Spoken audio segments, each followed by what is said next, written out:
അടുത്ത 3 വർഷത്തിനുള്ളിൽ ഇപ്പോഴുള്ളതിന്റെ 3 ഇരട്ടി ഉപഗ്രഹങ്ങൾ ഇന്ത്യ വിക്ഷേപിക്കുമെന്ന് ISRO chairman V Narayanan.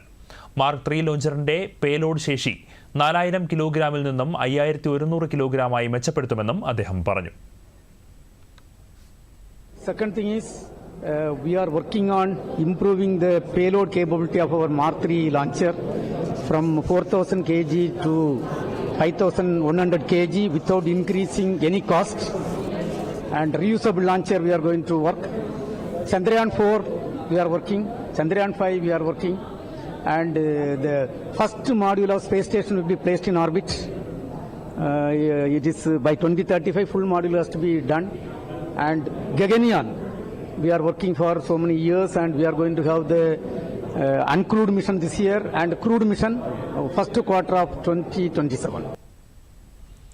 Chandrayaan 4, Chandrayaan 5 എന്നിവയുടെ പ്രവർത്തനങ്ങൾ പുരോഗമിക്കുന്നതായും ISRO ചെയർമാൻ വ്യക്തമാക്കി. ബഹിരാകാശ നിലയത്തിൽ ആദ്യ മൊഡ്യൂൾ ഭ്രമണപഥത്തിൽ ഉടൻ സ്ഥാപിക്കും. 2035ഓടെ മൊഡ്യൂൾ പൂർണ്ണമായും പൂർത്തിയാക്കുമെന്നും വി നാരായണൻ പറഞ്ഞു. രാജ്യത്തെ ഓരോ പൗരന്റെയും സുരക്ഷ ഉറപ്പാക്കാൻ ISRO പ്രതിജ്ഞാബദ്ധമാണെന്നും അദ്ദേഹം വ്യക്തമാക്കി.